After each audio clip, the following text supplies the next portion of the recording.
All right, so welcome to another deep dive. This time we're going to be talking about crypto wallets. Okay. But not just any crypto wallet. We're going to be talking about Zeal. Okay, yeah. And the whole goal here is we're going to look into how they're trying to make crypto, usable for your everyday life. Right. That's the whole thing with Zeal. Yeah. And our source material here is a really fascinating interview with Hannes Graah, who's one of the creators of Zeal on the Epicenter Podcast. Cool. So he talks about using crypto for things like buying a beer or paying your rent, and I'm intrigued. I don't know about you. Yeah, no, definitely. That's the dream, right? Like, that's what everybody wants, is to be able to use this stuff. Right, exactly. What I found super interesting was Hannes pointing out this big disconnect, right? Yeah. Bitcoin started as this whole idea of peer-to-peer cash. Right. But these days, most of the activity is all happening on decentralized exchanges, like Uniswap. Yeah. It's all about the trading and speculation. So it's basically become like a stock market. Yeah. Exactly. It's like a digital stock market instead of like digital cash, Yeah. Which makes it kind of tough to use crypto for those daily purchases. Think about it. Like, when was the last time you bought something in the real world with Bitcoin or Ethereum? I've never done it. Right. I've never done it. Exactly. So where does Zeal fit into all of this? So Zeal's trying to bridge that gap. Okay. They want to make the crypto that you hold usable for those everyday transactions. All right, so that makes sense, but how are they going about that? Well, a few things, right? First off, making the user experience way more friendly. Oh, thank goodness, because I've seen those seed phrases, and I'm like, no way. I know. Make the headache. Headache and a half.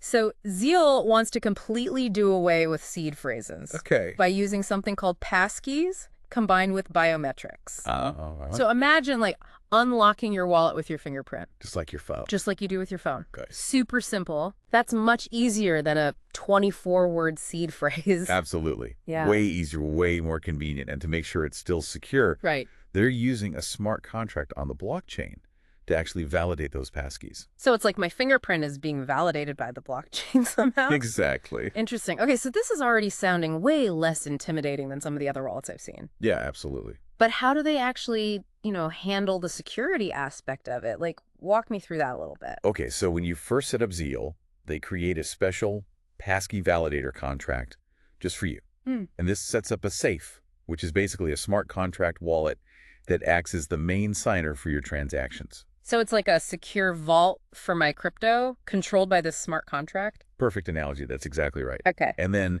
to make signing those transactions even more efficient, they also create a second local key for each device you use. So your passkeys are like your master key, secured in the cloud, and then your local keys are just for like day-to-day use. Okay, this is where I get a little nervous, right? Because what happens if I lose my phone? Or what if I can't access my Google account or my Apple account where those passkeys are stored? Yeah, no, those are totally valid concerns. Yeah. And Zeal has thought about that. You can actually add another layer of security on top of that, like a hardware wallet as a backup. Okay. It's all about finding that balance, right? Right. Between keeping your crypto safe and making it easy to use. Right, because what's the point if you can't access it? Exactly. But having a secure, easy-to-use wallet is only part of the equation, right? Right. You still have to be able to use the crypto Just use it. in the real world. Exactly. So how do they do that? Well, that's where things get really interesting. Okay. They've integrated features that let you connect directly to your bank account. Really? Yep. And they've partnered with Noi to offer a crypto debit card. So I could move money between my bank account and my Zeal wallet, just like I do with Venmo or something. Yeah, that's the whole idea. Okay. Make it feel just as familiar and user-friendly as your regular online banking. And what about the debit card? Oh, the debit card's awesome. So, like, I could actually use my crypto to buy things directly without having to sell it first and convert it back to dollars. That's exactly it. That's what sets the Noi card apart from a lot of other crypto cards. Okay. You're spending crypto directly on chain, which is a pretty big deal. Yeah. Yes. It's a big deal. That's the dream, right? That's the dream. That's what we all want. This is sounding more and more like what I've been waiting for. Right. It seems like they're really trying to make crypto accessible for everyone. Absolutely. Not just the, the super techie people. Yeah, the techie people who are already comfortable with it. Exactly. Yeah, and it's still early days. I get that. For sure. But what I'm hearing so far is pretty exciting. They're addressing, like, the biggest pain points Definitely. that have kept me, and I'm sure a lot of other people, from really diving in to the world of crypto. But I am curious to learn more about the technical details of how this all works. Me too. Let's dive into that next. All right, sounds good. All right. Let's do it. Let's do it. So we've been talking about how user-friendly Zeal's trying to be. Right. Like you can even connect it to your bank account and stuff. Yeah, it sounds amazing. I could. Almost too good to be true. Yeah, right? There's a lot of cool stuff going on under the hood. That's what I'm thinking. Like, how does this all actually work? Yeah. So Break it down for me. one of the keys is that Zeal's built on this foundation of smart contracts, Okay. using something called the Gnosis Safe infrastructure. Oh, okay. I've heard of smart contracts. Yeah. But they still sound like magic to me. Like, Right. what is a smart contract in simple terms? Yeah, so think of it like a digital agreement Yeah. that automatically enforces itself. Okay. It's written in code, and it's stored on the blockchain. So you don't need like a middleman to make sure everyone follows the rules. So instead of a bank or a lawyer or something. Exactly. Yeah. It's just code. It's all taken care of by code On the blockchain. on the blockchain. Yeah. Yep. Okay. And the Gnosis Safe framework that Zeal uses, Yeah. it's specifically really good for building secure wallets. Okay. It's like this digital vault for your crypto protected by this code that's really hard to tamper with. That's reassuring because I remember Hans also mentioned some other technical terms in the podcast, like route optimization and bridge optimization. And I'm like, what does that even mean? Yeah, I know it sounds kind of jargony. Yeah. So remember we talked about how Zeal supports multiple blockchain networks? Yeah. Like imagine you want to move your assets from one network to another. Okay. Like, let's say you want to send some Ethereum over to the Gnosis chain. Okay. Yeah. To do that, you need something called a bridge, Okay. which basically connects those different networks together. Zeal's bridge optimization feature basically just makes sure that you're getting the most efficient, the cheapest route for that transfer. So it's like finding the best travel route. Exactly. But for my crypto. Exactly. Make sure I'm not paying a bunch of extra gas fees. Exactly. Yeah. You don't want to take a detour. Yeah, exactly. And then you've got route optimization, Yeah. which comes into play when you want to swap tokens directly within Zeal. So if I want to trade Bitcoin for Ethereum. Exactly. All within the Zeal wallet. Within the Zeal wallet. Yep. Okay. And route optimization basically scans all the different decentralized exchanges out there. Okay. Finds you the best possible exchange rate, so you're getting the most bang for your buck. It sounds like they've really thought of everything. Yeah, they're trying to make it as smooth and as efficient as possible. Yeah. The key takeaway here is Zeal's not trying to build some crazy complicated wallet. Right. That only crypto experts can use. Yeah, I'm a normal person. I should be able to use this. They want it to be intuitive. They want it to be accessible, even if you're totally new to this whole crypto world. Yeah, because I always feel like a lot of the existing tools are designed for the OGs. The OGs, people who have been around since the beginning. They know how everything works. Exactly. And that can be so intimidating. It is. But Hans actually emphasized that Zeal sees early adopters as playing a really crucial role in bringing in the next wave of users. Okay.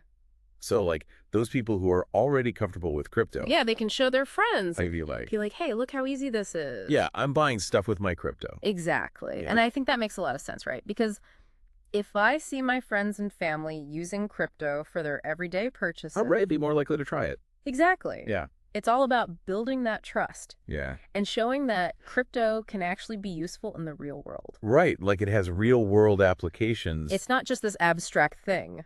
Exactly. And that's why I think their focus on this user experience is so important. Because if it's a pain to use, I'm going to be like, you know what? I'll just use my credit card. Exactly. Yeah. Exactly. Yeah. But if it's easy, if it's intuitive, if it's even enjoyable to use, right, then people are going to be way more likely to embrace crypto as a genuine alternative to traditional finance.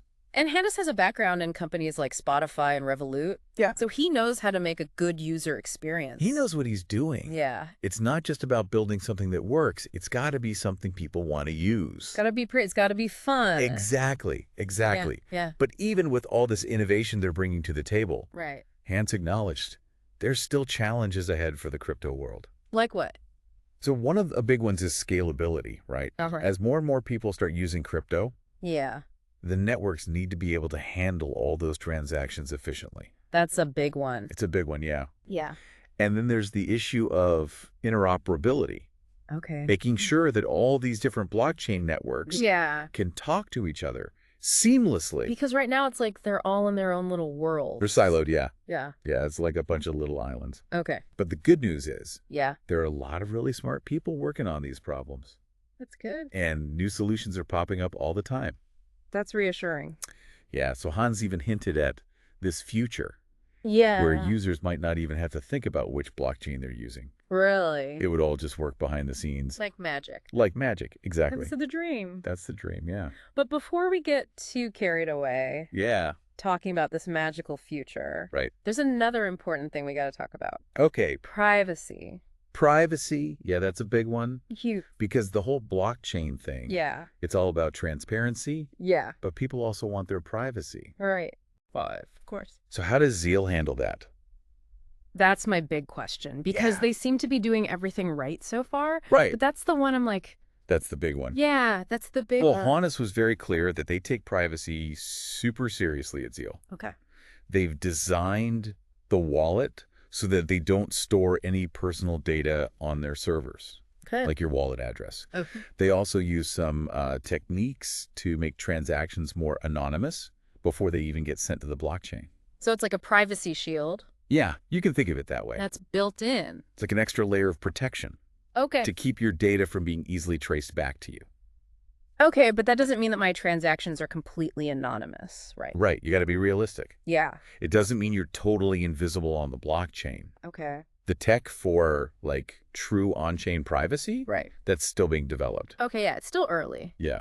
Did Hans talk about any, like, promising developments on that front? He did mention some interesting things happening with privacy pools. Okay. Which are kind of building on the ideas from Tornado Cash. Okay, I've heard of Tornado Cash. Yeah. But I don't really get how it works. Okay, yeah, it can get a little technical. Yeah. But the basic idea is you send your crypto into this pool. Okay. Along with a bunch of other users' crypto. Okay. And then when you want to withdraw, it comes from a different address. Okay. Making it way harder to trace the transaction back to you.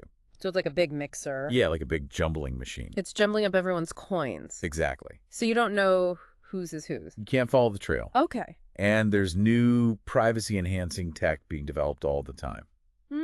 It's definitely an area that Zeal's keeping a close eye on. Okay. So as those technologies mature, you can expect to see even stronger privacy features built into the wallet. It sounds like there's this constant battle between transparency and privacy in the crypto world. There definitely is. Yeah. Because on one hand, the blockchain offers this potential for like a more open and accountable financial system. Right. But people still want their privacy. But people knock their privacy. Yeah. It's a tricky balance to strike. And it sounds like Zeal is trying to walk that line. They're trying to find that sweet spot, yeah. So we've talked about how Zeal handles security, privacy, but I'm still curious about the infrastructure behind the wallet itself. Yeah. Like all these features must require a ton of computing power. Right. You would think so. Yeah. It's interesting, though, because Han explained that Zeal doesn't actually run its own blockchain nodes. Okay, now I'm lost again. What's a blockchain node? Yeah, so a node is basically like a computer that's constantly updating and maintaining a copy of the blockchain. It's like a little piece of the network's infrastructure. Okay. But instead of running their own nodes, Zeal relies on these trusted third-party providers. Okay. Like QuickNode, Alchemy, and Fura. So they're outsourcing that part to companies that specialize in that. Exactly. It lets Zeal focus on what they're good at. Yeah. Which is building that great user experience without having to worry about all the complexities of actually running the blockchain network themselves. It makes sense. It's like using a cloud service instead of setting up your own server room or something. Exactly. Perfect analogy. Okay. What about all the data that, users create within the app itself? Yeah. Things like wallet names, transaction notes, custom settings.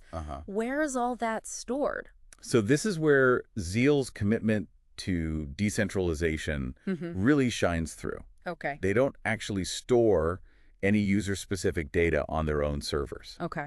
All of that information is stored locally on your device. So it's like I have this completely self-contained wallet ecosystem. Right on your phone. Right on my phone. Yep. You have total control over your data. Okay, I like that. It's not sitting on some company's server where it could be hacked or leaked. Right.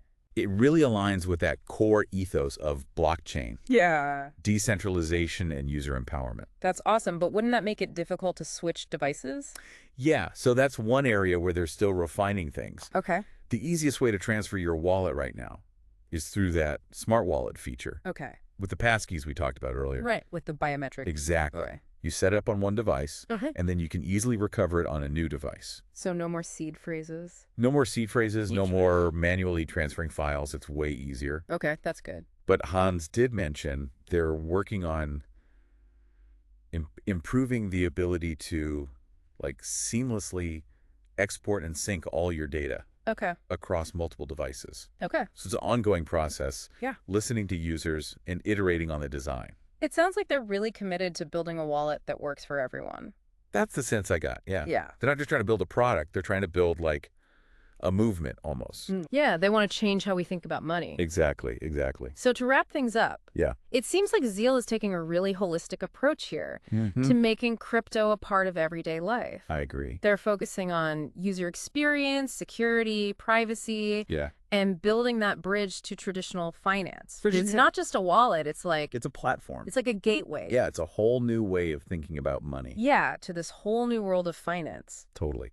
So for our listeners who are intrigued by all this, how can they learn more about Zeal and maybe give it a try? Well, Hans said check out their website, zeal.app, or connect with them on Twitter or Discord. Okay, cool. Yeah, they're really active in those communities. They love to hear from users. Awesome. So as we wrap up this deep dive, here's a final thought for everyone. Okay. Do you think wallets like Zeal can actually fulfill that original promise of Bitcoin to become a widely used, everyday form of digital cash? That's the big question. Or will the technical hurdles and the security concerns always be a barrier for most people? I think only time will tell. But it's clear that Zeal is pushing the boundaries here. Yeah. And they're betting on a future where crypto is just a normal part of our lives. Yeah. It's definitely a journey worth following. Absolutely. Well, thanks for joining us on this deep dive. Yeah, thanks for having me. We hope you found it informative and thought-provoking. Definitely. And until next time, keep exploring and keep diving deep. Keep on diving.